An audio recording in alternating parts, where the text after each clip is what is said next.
ఆరోగ్యం, ఆత్మవిశ్వాసం అనూస్తో సాధ్యం. ట్రాన్స్ఫర్మేషన్ సర్వీసెస్ పైన ఫ్లాట్ 50% డిస్కౌంట్. అనూస్ సిన్స్ 1982.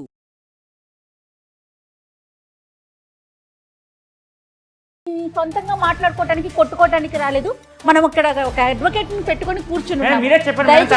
మీ సమస్యని పరిష్కరించుకోవడానికి ఇక్కడికి వచ్చారు. అది గుర్తుంచుకోండి దయచేసి. మీ ముగ్గురు కూడా మాట్లాడకూడదు. అంత ఉండి కూడా ఒక అనాథలా బ్రతుకుతున్నానమ్మా నేను. అదే నా బాధ. నా పరిస్థితి ఎలా ఉందో కూడా ఆలోచించకుండా నువ్వు మాకొద్దు, మా చెల్లివి కాదంటాడు పెద్దన్నయ్య. నాకు ఇప్పుడు వీళ్ళు ఎవరో తెలియదు. నాకు ఇప్పుడు చెల్లి అంటూ నాకు ఏమొద్దు. నాకు తను చెల్లి కాదా? తను ఎవరో మీకు తెలియదా? కాదు, చెల్లి కాదు. నాకు ఎవరు చెల్లి లేదు, తమ్ముడు లేదు అని అంటున్నారు ఒక పక్క. అవును. మా నాన్నగారు 10 గుంటలు మా తమ్ముడికి ఇచ్చారు. అప్పుడు ఆ 10 గుంటలు నాకు కావాలి అని అంటున్నారు. లేని తమ్ముడు 10 గుంటలప్పుడు ఎలా వచ్చాడు నాకు అర్థం కావట్లేదు. ఇక్కడ ఇంత చిన్న మాట్లాడుతున్నాడు. అసలు ఏమన్నాడు? ఇంచుకున్న దాన్ని పుట్టాడు అన్నాడు మేడం. అలా మాట్లాడతాడు ఎవరన్నా? తమ్ముని అలా వింటారు ఎవరన్నా? ఎలా మాటలు విని మొత్తం ఇలా ఇప్పుడు ఆస్తి కోసం ఎక్కువ వస్తున్నాడు ఈయన. వాళ్ళు పెద్దవాళ్ళు అయిపోయారు, మీకు 2 పిల్లలు ఉన్నారు. ఆ పదం వాడొచ్చండి, అది వినటానికే అసహ్యంగా అనిపిస్తోంది కదా. అసలు ఎక్కడొచ్చింది మీకు ఈ మాటలన్నీ? ఎక్కడ మాట్లాడుతున్నారు? రోడ్డు మీద మేడం, ఇంట్లో మాట్లాడదామని చెప్పాను. అక్కడికి రోడ్డు మీద ఈ పంచాయతీ పెద్ద ఇక్కడ దాకా తీసుకొచ్చిండు. సో మీ తమ్ముడికి ఆస్తే కావాలి, మీకు ఆస్తే కావాలి. మంచిగా మాట్లాడు నువ్వు.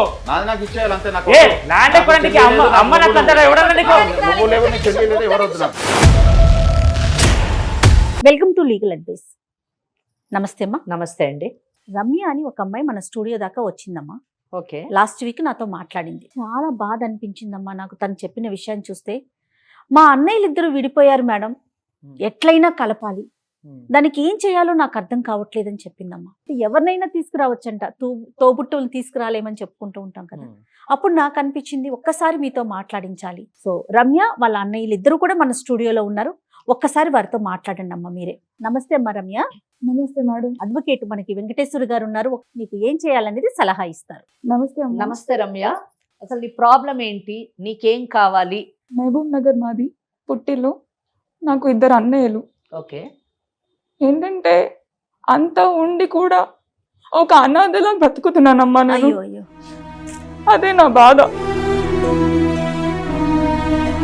చాలా రోజుల నుంచి సుమన్ టీవీ వారిని బ్రతిమిలాడుతున్నాను. ఈ విషయం మీ ముందుకు తీసుకొస్తే కనీసం మీలాంటి పెద్దవాళ్ళు చెప్పడం వల్ల అయినా వాళ్ళు ఇలాంటి గొడవలు పడకుండా కలిసిమెలిసి ఉంటారు, చెల్లెలు బాధ ఏంటో అర్థం చేసుకుంటారు అని మీ ముందుకు వచ్చానమ్మా. మీ అన్న తమ్ముడికి మధ్యన గొడవలు ఎందుకు వచ్చాయి? అసలు ఆ గొడవల మధ్యన నువ్వెందుకు నలిగిపోతున్నావు? నువ్వు బాధపడవలసినటువంటి అవసరం ఏంటి అన్నది నాకు అర్థం కాలేదు. చాలా బాగుండే వాళ్ళు అన్నయ్య వాళ్ళు. పెళ్లి కాకముందు చాలా చాలా చాలా ప్రేమగా చూసుకునేవాళ్ళు నన్ను. ఓకే. కాకపోతే పెద్దన్నయ్యకి పెళ్ళయింది. పెళ్ళైపోయిన తర్వాత కూడా చాలా బాగా చూసుకునేది వదిన. వాళ్ళు కలిసి పెళ్లి చేశారు, నాకు పెళ్లి చేశారు. చిన్న వయసులోనే పెళ్లి అయిపోయింది. హైదరాబాద్ వచ్చేసాను. నాకు 2 పాపలమ్మా. ఆ తర్వాత ఏవో చిన్న చిన్న గొడవలు అన్నయ్యల మధ్య జరిగింది. ఏం జరిగిందో పూర్తిగా కూడా తెలియదు నాకు. మీ అత్తమామలు బాగా చూసుకుంటారా మిమ్మల్ని? అంటే గొడవలు ఉంటాయమ్మా, ఇంకా చెప్పుకోవడానికి అన్నయ్యలు అంటూ లేకపోతే ఆ లోకు అనేది బయటకి చెప్పుకోలేంత బాధగా ఉంటుంది. నా బాధ మా అన్నయ్యలు కాకపోతే ఇంకెవరికి చెప్పుకుంటాను, వాళ్ళు అసలు అర్థం చేసుకోవట్లేదు. నా పరిస్థితి ఎలా ఉందో కూడా ఆలోచించకుండా నువ్వు మాకొద్దు, మా చెల్లివి కాదంటాడు పెద్దన్నయ్య. నా బాధ ఎవరికి చెప్పుకోనమ్మా, వాళ్ళకి ఎంత చెప్పినా అర్థం చేసుకోవట్లేదు. మీ చిన్నన్నయ్యతోనే మాట్లాడుతున్నావు, వాడికి చెల్లి మాత్రమే నువ్వు అంటాడు పెద్దన్నయ్య. పెద్దన్నయ్యతో మాట్లాడుతున్నావు కాబట్టి పెద్దన్ని మాత్రమే నీ అన్నయ్య అంటాడు. సాధారణంగా మీరు అన్నట్టుగా ఆడపిల్లకి అత్తమామల నుంచి ఆరడిలు ఉంటాయి, లేదా ఆడపడుచుల నుంచి కష్టాలు ఉంటాయి. ఇక్కడ అన్నదమ్ములు సరైనటువంటి అండగా నిలబడకపోవడం వల్ల అక్కడ ఈ అమ్మాయి అత్తగారింట్లో చులకనగా ట్రీట్ చేయబడుతుంది. ఏమ్మా రమ్య, నీకు అలాంటిది ఏమైనా ఇబ్బందులు పడుతున్నావా? పడుతున్నాను మేడం. ఆ విషయం అన్నయ్యకి చెప్దామన్నా కూడా అవకాశం కూడా నాకు ఇవ్వట్లేదు. ఏ అన్నయ్య నీతో ఎక్కువ క్లోజ్ గా ఇప్పుడు ప్రెసెంట్ క్లోజ్ గా ఉంటున్నారు? చిన్నన్నయ్య కాంటాక్ట్ లోనే ఉన్నాడు మేడం. కాకపోతే చిన్నన్నయ్యతో మాట్లాడుతున్నానని పెద్దన్నయ్య మాట్లాడడం మానేశాడు. చిన్నన్నయ్య కూడా వివాహం జరిగిందా, మరి పెళ్లి అయిపోయిందా? అవ్వలేదు మేడం. అన్నయ్య చదువుకుంటున్నాడు, పెద్దన్నయ్య చదివించాడు. చాలా బాగా ఉండేవాళ్ళం, చాలా ప్రేమగా చూసుకునేవాళ్ళు. అమ్మా నాన్న ఏం చేస్తున్నారమ్మా? అమ్మ నాన్న ఇద్దరు లేరు. మరి చిన్నన్నయ్య ఎక్కడ ఉంటున్నాడు, పెద్దన్నయ్య ఎక్కడ ఉంటున్నారు? ఇద్దరు కలిసి ఉండట్లేదా ప్రెసెంట్? చిన్నన్నయ్య హైదరాబాద్ లోనే ఒక్కడే ఉంటున్నాడు మేడం. ఓకే. మహబూబ్ నగర్ లోనే పెద్దన్నయ్య ఉంటున్నాడు వాళ్ళ భార్య పిల్లలతో. ఎవరికి వాళ్ళు విడిగా విడిగా ఉన్నారు. కానీ ఇక్కడ ఏంటంటే ఇక్కడ మనము ఇద్దరి మధ్యన అంటే అన్నదమ్ముల మధ్యన గొడవల వలన తాను నలిగిపోతుందని చెప్తుంది. అసలు వాళ్ళిద్దరి మధ్యన ఎందుకు గొడవలు వచ్చాయన్న విషయాన్ని మనకి చెప్పలేదు. అన్నయ్య పెద్దన్నయ్య పేరేంటి? మల్లేష్ మేడం. నమస్తే అండి. నమస్తే. మరి అసలు చెల్లంటే ఇష్టం లేని వాళ్ళు పిలవగానే ఎందుకు వచ్చారు స్టూడియోకి? మాట్లాడటానికి ఎందుకు వచ్చారు మీరు? నాకు ఇప్పుడు వీళ్ళు ఎవరో తెలియదు. నాకు ఇప్పుడు చెల్లె అంటూ నాకు ఏమవుతుంది, నాకు తను చెల్లి కాదా? తను ఎవరో మీకు తెలియదా? కాదు, చెల్లి కాదు. అప్పుడు మా నాన్న మేమందరం కలిసి ఉన్నప్పుడు మా నాన్న 10 గుంటలు ఇచ్చాడు ఎకరం పొలంలో. ఆ ఎకరం 10 గుంటలు నాకు కావాలి. నా చెల్లి ఎవరో ఇప్పుడు నాకు తమ్ముడు లేడు, నాకు చెల్లె లేరు. ఓన్లీ 10 గుంటల కోసమే వచ్చారు నా అంతే. ప్రాపర్టీ కోసం అంతే, నాది నాకు కావాలంతే. మల్లేష్ గారు నాకు అసలు అర్థం కాని విషయం ఏంటంటే మేడం. నాకు ఎవరు చెల్లి లేదు తమ్ముడు లేదు అని అంటున్నారు ఒక పక్క. అవును మేడం. మా నాన్నగారు 10 గుంటలు మా తమ్ముడికి ఇచ్చారు, అప్పుడు ఆ 10 గుంటలు నాకు కావాలి అని అంటున్నారు. లేని తమ్ముడు 10 గుంటలప్పుడు ఎలా వచ్చాడు నాకు అర్థం కావట్లేదు. మీరు ఉన్న విషయాన్ని కరెక్ట్గా చెప్పాలి, అంతేగాని మీకు అనుకూలంగా ఒకప్పుడు చెల్లి ఉండి ఇప్పుడు చెల్లి లేదు, ఒకప్పుడు తమ్ముడు ఉండి ఇప్పుడు తమ్ముడు లేదు అని ఇలా అలా తిప్పి మాట్లాడడము కరెక్ట్ కాదు. మీ చెల్లెల్ని మీ తమ్ముడిని ఇక్కడ కూర్చోబెట్టుకొని వాళ్ళు 10 గుంటలు ఇచ్చినప్పుడు చెల్లెలు తమ్ముడు ఇప్పుడు నా 10 గుంటలు నాకు తిరిగి ఇవ్వాలి, వాళ్ళు ఎవరో తెలియదు అంటే మాత్రము ఈ మాటలన్నీ కూడా వినడానికి మేము సిద్ధంగా లేము, విని కూడా నమ్మేటటువంటి పిచ్చివాళ్ళం కాదు. ఇదేం కరెక్ట్ కాదు మల్లేష్ గారు మీరు మాట్లాడేది. మీ తమ్ముడు కానప్పుడు 10 గుంటలు మీకు ఎందుకు ఇవ్వాలి నేను అడుగుతున్నాను. చెప్పండి, కరెక్ట్గా చెప్పండి. మా అమ్మగారు చిన్నప్పుడే చనిపోయారు. చనిపోయిన తర్వాత మా నాన్నగారు ఇంకో వివాహం చేసుకోవడం జరిగింది. మళ్ళీ రెండో పెళ్లి చేసుకున్నారు. చేసుకున్న తర్వాత మా పిన్నికి మా చెల్లి మా తమ్ముడు నాకు. ఓ వీళ్ళిద్దరు స్టెప్ మదర్ చిల్డ్రన్. ఓకే, అవునండి. ఆ తర్వాత మళ్ళీ మా నాన్నగారు ఉన్నప్పుడే ప్రాపర్టీ ఉన్న దాంట్లో 10 గుంటలు తనకి చేశాం. తర్వాత మా చెల్లికి కూడా పెళ్లి చేయడం జరిగింది. మీకు కూడా ఇచ్చారా ప్రాపర్టీ? ఉందండి, ఉన్న దాంట్లోనే 10 గుంటలు తనకి ఇచ్చాము. తనకి ఇచ్చారు, మీకు కూడా ఇచ్చారు. మా బాగున్నప్పుడు మా నాన్నగారు ఉన్నప్పుడే. తర్వాత మా నాన్నగారు చనిపోయారు. చిన్న నేను అది ఇది వర్క్ చేసుకుంటూ చిన్నగా చేసుకుంటూ తన పెళ్లి చేయడం జరిగింది. మా నాన్నగారు ఉన్నప్పుడే బరువు బాధ్యత తీసుకుని అన్ని తనకు కూడా చదివించారు. అమ్మ నిజమేనా రమ్య, మీ అన్నయ్య చెప్పే వాస్తవాలేనా? అవునమ్మా, అన్ని నిజం. అసలు ఎంత గొప్ప విషయం అండి నిజానికి. మీరు ఎంత ఒక తండ్రి స్థానంలో నిలబడి నిజంగా అన్ని బాధ్యతలు నిర్వర్తించి ఈ రోజు మరి ఎందుకు మీకు ఇంత కోపం వచ్చేసింది? మా చెల్లి కాదు మా తమ్ముడు కాదు అని అంత ఆవేశం వచ్చిందంటే డెఫినెట్లీ ఏదో కారణం అయి ఉంటది. ఏంటి ఆ కారణం? అప్పటి వరకు బాగానే ఉన్నాం, ఎప్పుడు కూడా తేడా లేదు. ఒక సొంత తమ్ముడు సొంత చెల్లిలానే చూసుకున్నాను. ఓకే, కానీ ఇప్పుడు నా చెల్లి కాదు, మా తమ్ముడు. అదేంటమ్మా అంత బలమైన పదం ఎందుకు? మీ బిడ్డలాగానే పెంచారు. ఎందుకంటే మీ స్టెప్ మదరు మీ మారుడు తల్లి మిమ్మల్ని తల్లిలాగా పెంచింది కాబట్టి ఆ కృతజ్ఞతతోని మీరు మీ చెల్లిని మీ బిడ్డలా పెంచారు, పెళ్లి చేశారు, కష్టపడి సంపాదిస్తూ మీ తమ్ముడిని కూడా చదివించారు. ఈ రోజు వాళ్ళు ఈమె నా చెల్లెలు కాదు, ఇతను నా తమ్ముడు కాదు అనే అంత పరిస్థితికి ఎందుకు వెళ్ళారు? ఎందుకు అంత కోపం వచ్చింది అన్నది నాకు ఆశ్చర్యం వేస్తుంది. నాకున్నదే కాస్త చిన్న ఉద్యోగం మేడం, క్లర్కల్ జాబ్ చేసేది. దానికి తోడుగా నాకు 2 పిల్లలు అయ్యారు. మీకు ఒక కుటుంబం. ఆమె చెల్లిని కూడా పెళ్లి చేసి సాగనంపాం. వాళ్ళకు కూడా 2 పిల్లలు. తను హైదరాబాద్ లో ఉంటున్నాడు. డిస్కషన్ వల్ల మాకు ఇక మాటలు లేవు. అది ఎందుకు మాటలు లేవు? మీరు అన్నను కాదంటున్నారు, మరి వాళ్ళిద్దరు ఎవరు? మరి నువ్వెవరమ్మా? నా పేరు కిరణ్ మేడం.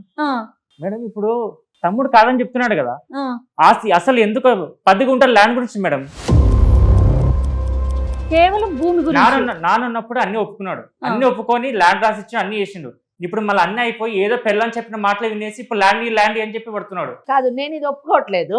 తండ్రి స్థానంలో నిలబడి నిజంగా గొప్ప త్యాగం చేశాడు. తన చెల్లెల్ని తన కొన్న కూతురులాగా పెంచి పెళ్లి చేశాడు. అలాగే తమ్ముడిని కూడా కొడుకులాగా చూసుకుంటూ తన కష్టపడుతూ సంపాదించి అబ్బాయిని చదివించాడు.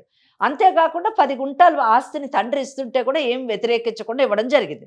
ఈ రోజు వచ్చి 10 గుంటల గురించి ఇలా మాట్లాడుతున్నాడు, ఇంత స్వార్థపరుడు అని కిరణ్ చెప్పడం ఎందుకో నాకు అది కరెక్ట్ కాదు అని అనిపిస్తుంది. అబద్ధం ఆడాల్సిన అవసరం లేదు మేడం. ఓకే. ఇప్పుడు తను ఒక అన్నగా వచ్చి తమ్ముడు ఇది నా పరిస్థితి, ఇది ఇవ్వు అని చెప్తే నేను ఇస్తాను. అది కాకుండా తను మాట్లాడిన మాటలకి నాకు కోపం వచ్చింది మేడం. అసలు ఒక తమ్ముడు అట్లా మాట్లాడతారా? ఏం మాటలు కోపం తెచ్చాయి మీకు? మేడం ఇక్కడ ఇంత చిన్న మాట్లాడుతున్నాడు, అసలు ఏమన్నాడు? ఉంచుకున్న దాన్ని పుట్టాడు అన్నాడు మేడం. అలా మాట్లాడతాడు ఎవరన్నా? తమ్ముని అలా వింటారు ఎవరన్నా? ఎలా మాటలు విని మొత్తం ఇలా ఇప్పుడు ఆస్తి కోసం ఎక్కువ వస్తున్నాడు ఈయన. అసలు ఎక్కడ వచ్చింది మీకు ఈ మాటలన్నీ ఎక్కడ మాట్లాడుకున్నారు? రోడ్డు మీద మేడం, ఇంట్లో మాట్లాడదామని చెప్పాను. అక్కడికి రోడ్డు మీద ఈడ్చి పంచాయతీ పెద్ద ఇక్కడ దాకా తీసుకొచ్చిండు. కనీసం తమ్ముడు చల్లి ఏం లేదు మేడం మనకి. అంత గౌరవ మర్యాద ఇచ్చినాం కాబట్టి ఈ రోజు ఇక్కడికి వచ్చినా నేను. అది కూడా లేకుండా ఉంచుకుందాం పుట్టావు. ఏం మాటలు మేడం అవి? వాళ్ళు పెద్దవాళ్ళు అయిపోయారు, మీకు 2 పిల్లలు ఉన్నారు. ఆ పదం వాడొచ్చండి, అది వినటానికే అసహ్యంగా అనిపిస్తోంది కదా. నాన్న ఉన్నప్పుడు అన్ని ఒప్పుకొని సంతకం పెట్టినోడు ఇప్పుడు వచ్చి ఏదో పెళ్ళని చెప్పిన మాటలు వినేసి ఇప్పుడు వచ్చి నువ్వు ఆస్తి కూడా కావాలని పదే చెప్తున్నాడు. కాదమ్మా, నువ్వు కూడా పదే పెళ్ళామని చెప్పింది ఆ మాట నువ్వు కూడా వాడకూడదు నాన్న. చెప్పిందో లేదో మీకు మీకు తెలియదు కదా, ఆవిడ మిమ్మల్ని పెంచింది కదా. ఆవిడ కూడా తల్లితో సమానమే కదా. నువ్వు ఆ మాట అనకూడదు, మీరు అసలు ఆ పదాన్ని వాడకూడదు. అది వినటానికి చాలా అసహ్యంగా అనిపిస్తోంది. అంటే ఒక పెద్దరికం స్థానంలో ఉన్నారు, మీరు అనవలసిన మాటేనా అది? ఇప్పుడు బాగానే ఉన్నాం మేడం, ఇప్పుడు బాగాలేము. పైగా నా సొంత తమ్ముడు కాదు కదా.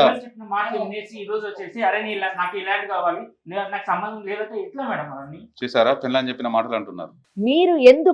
మీరు ఉంచుకున్నామే బిడ్డలు అని ఆ మాట ఎందుకు ఉపయోగించారో ఒకసారి చెప్పండి నాకు. అది కరెక్ట్ కాదు కదా. ఎందుకంటే ఇక్కడ లీగల్ గా నేను ఒక లాయర్ గా నేను మాట్లాడాల్సి వస్తే వాళ్ళ తల్లి ఉంచుకున్నామే కాదు, మీ తల్లి మరణించిన తర్వాత వాళ్ళ తల్లిని మీ తండ్రి పెళ్లి చేసుకున్న తర్వాత ఆమె సాంప్రదాయంగా పెళ్లి అనేటటువంటి డెఫినేషన్ లోనే వస్తుంది. ఆమె భార్య స్థానంలో వచ్చింది. మీరు ఆ మాట అనడానికి లేదు. ఎందుకు అన్నారు ఆ మాట అనవలసిన పరిస్థితి ఏమొచ్చింది? అప్పుడు బాగానే ఉన్నారు, అప్పుడు కలిసి ఉన్నాం. అంటే అప్పుడు భార్య అప్పుడు తల్లి అవుతుంది, అప్పుడు తమ్ముడు చెల్లి అవుతారు. ఇప్పుడు కాకపోతారా? ఇందాక పిన్ని గారు కూడా గౌరవంగా మంచిగా చూసుకుని చెప్పారు. అలాంటి ఆమెని అంత మాట అనొచ్చా? నా కుటుంబ పోషణకు నాకు ఉండాల్సిన బరువు బాధ్యతలు నాకున్నాయి. కరెక్టే, మీ బరువు బాధ్యతల గురించి మిమ్మల్ని పెంచిన తల్లిని అంత మాట అనకూడదు కదా.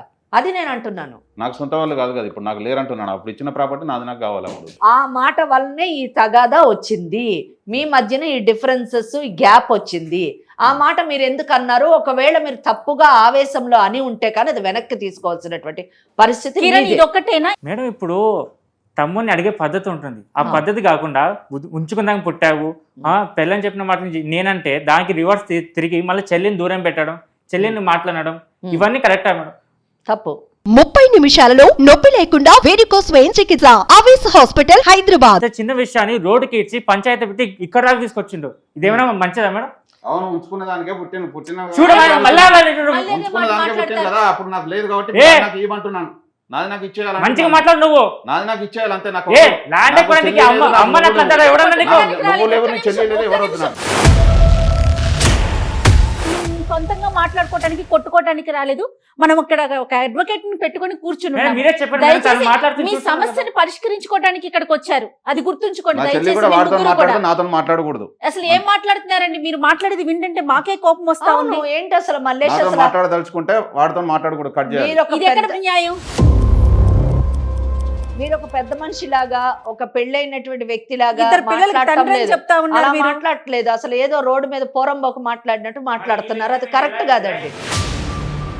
మీకు ఆయన వల్ల ఏం ప్రాబ్లం ఉందో చెప్తే మేము అతన్ని మాట్లాడవచ్చు, అంతేగాని మీరు అనవసరంగా లేని మాటలు కేవలం మాకు కూడా అనిపిస్తుంది. ఈరోజు మీరు చెప్పిన దాన్ని బట్టి చూస్తే, మీరు మాట్లాడే విధానం చూస్తే ఆస్తి గురించే కేవలం మీరు మాట్లాడుతున్నట్టుగా అనిపిస్తుంది. అది కరెక్ట్ కాదు. అది కాదమ్మా, ఇందాక మీరు అన్నారు ఇది కారణం కాదేమో అనుకున్నారు, కానీ ఆయనతో మాట్లాడుతుంటే అదే అనిపిస్తుంది. అసలు రమ్య, మళ్ళీ గొడవలన్నీ పడద్దు మేడం, కలిసి ఉండాలి. చూడండి, ఆడపిల్ల అలా ఏడుస్తా ఉంటే, మీ ఇద్దరు ఇట్లా కొట్టుకుంటా ఉంటే, జమానతులు పెట్టి పెద్ద మనుషుల సంవత్సరం 2-3 సార్లు పంచాయతీలు అయిపోయాయి. ఆ పంచాయతీల టైంలో కూడా పెద్ద మనుషులు చెప్పినట్టుగా కూడా కనీసం నేను తండ్రిగా తీసుకొని పెద్ద బాధ్యత తీసుకొని మా చెల్లిని వీడిని చదివిపించినా కూడా ఆ టైంలో నాకు స్థానం ఇవ్వాల్సినంత ఇవ్వలేదు.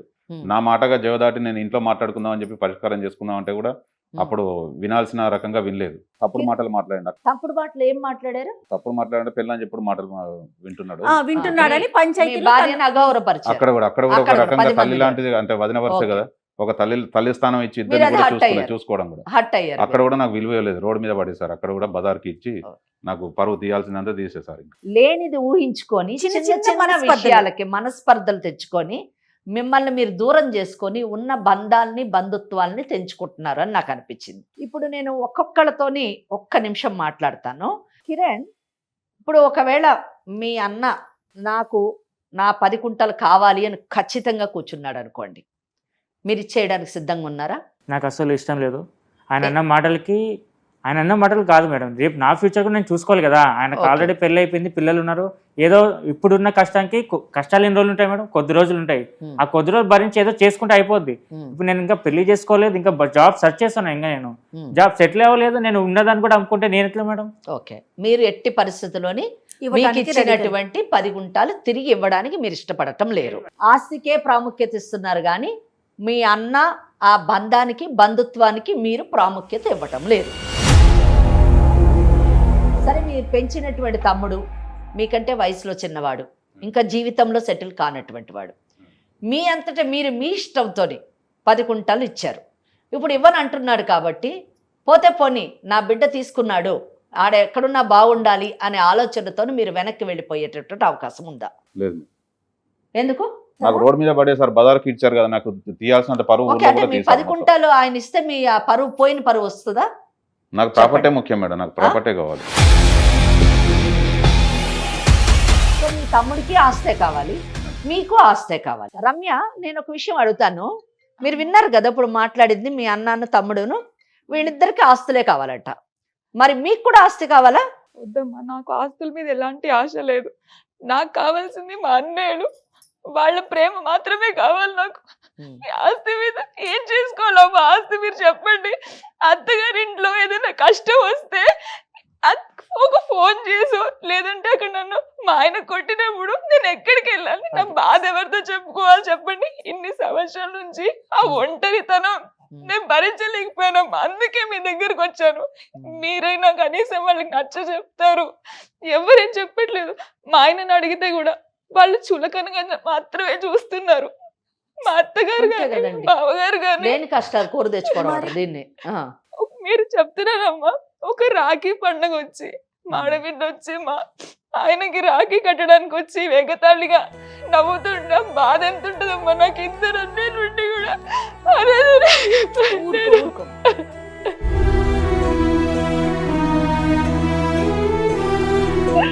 ఎన్నిసార్లు ఫోన్ చేసి కూడా అన్నయ్యతోనే మాట్లాడుకోపో అంటారు. నాకు ఇద్దరు ఆడవాళ్ళకి ఎన్ని రకాల కష్టాలు ఉంటాయి, ఆ కష్టాలు ఎలా పుట్టుకొస్తాయి అన్నది ఈ కేసు బట్టి అర్థమవుతుంది.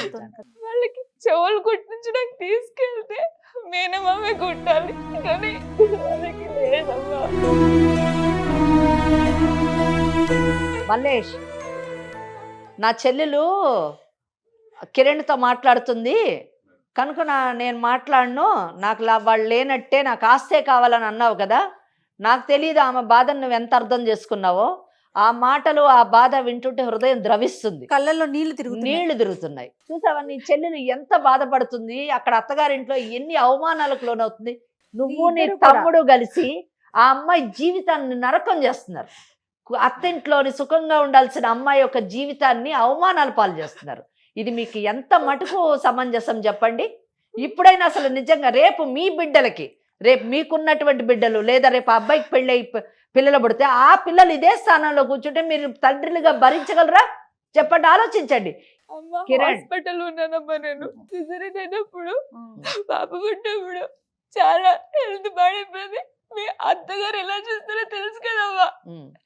ఎవరు పట్టించుకునే వాళ్ళు కాదు. వదిన అమ్మ కదమ్మా, వదిన వచ్చి చూసుకోవాలి నన్ను అమ్మలాగా. ఆ టైంలో అమ్మలేని ఆ బాధ ఎవరికి చెప్పుకోదమ్మా నేను. ఆ టైంలో అత్తగారు చీచీ దూదు అంటుంటే భరించలేకపోయేదాన్ని నేను.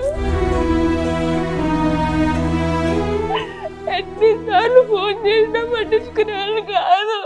నువ్వు చదువుకుంటున్నావు కదా కిరణ్, నువ్వేమంటావు చెప్పు చూడు. నీ చెల్లెలే కదా, నీ సొంత చెల్లెలు ఇంత బాధపడుతుంది.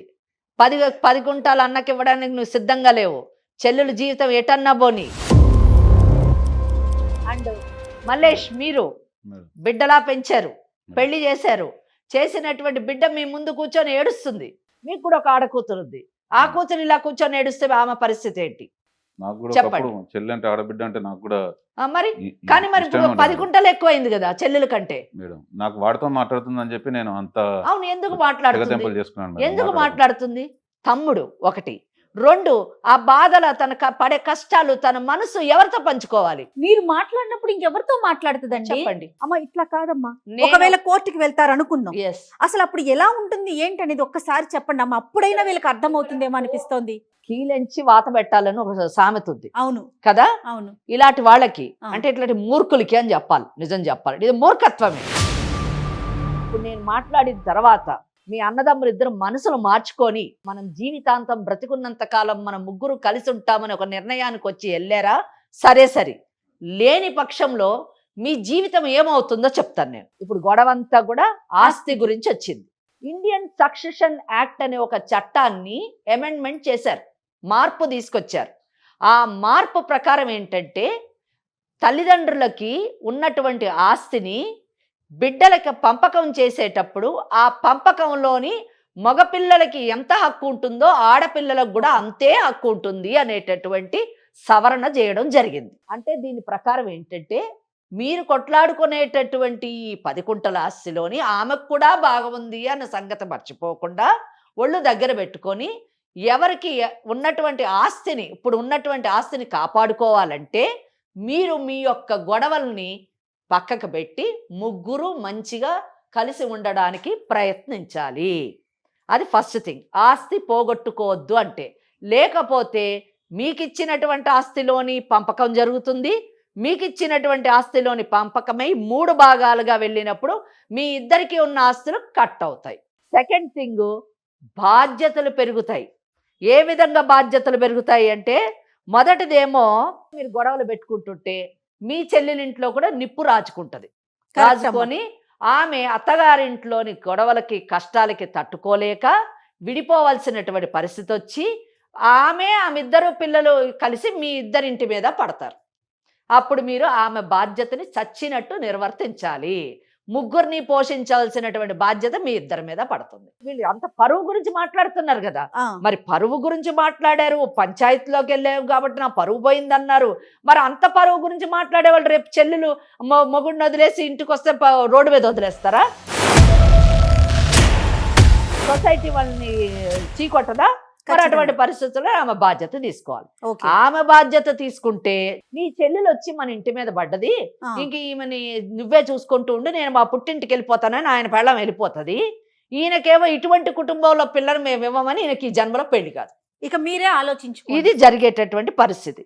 సో ఇటువంటి పరిస్థితుల్లోని మీరు కాంప్రమైజ్ అయ్యి ఎందుకు వచ్చిన గొడవలు అని చెప్పేసి ఎవరు ఏ స్థానంలో ఇప్పుడు ఉన్నారో ఆ స్థానంలోనే ఆ ఆస్తులను ఎంజాయ్ చేస్తూ మీ ఫ్యామిలీస్తో మంచిగా ఉండి మీ చెల్లెల్ని బాగా చూసుకొని మీ చెల్లెల అత్తగారు వాళ్ళకి మా చెల్లెలకి మేము ఉన్నాము, కష్టమైన నష్టమైన ఆమెకు పుట్టిల్లుంది, పుట్టింట్లో అన్నదమ్ములు ఉన్నాము అనేటటువంటి భరోసా ఇచ్చారా? సరే లేని పక్షంలో మీకున్న కుటుంబాలు పాడైతాయి, మీకున్న ఆస్తి కూడా ముక్కలయ్యేటటువంటి అవకాశం ఉంది. రమ్య, విన్నావుగా మేడం ఏం చెప్పారని? సో దీని పర్యవసానం ఈ విధంగా ఉంటుంది. మీ ఇద్దరు అన్నయ్యలు విన్నారు, నువ్వు విన్నావు. నీ అభిప్రాయం చెప్పు. నాకు మా అన్నయ్యలే కావాలి మేడం. వాళ్ళ మీద కేసు పెట్టాలని కూడా నాకు ఎప్పుడు అలాంటి ఆలోచన కళలో కూడా రాదు. కేవలం వాళ్ళతో ప్రేమగా ఉండాలి. స్వచ్ఛమైన ప్రేమ కనిపిస్తుంది కదమ్మా. కిరణ్, అలా అయితే వెళ్ళండి, కోర్టుకు వెళ్ళండి. మీ చెల్లెలకు మీరు కావాలంటున్నారు, మీరేమో వద్దంటున్నారు కాబట్టి మీకు ఆస్తే కావాలంటే కోర్టుకు వెళ్ళండి. ఆమె తరఫున నేను వాదిస్తాను.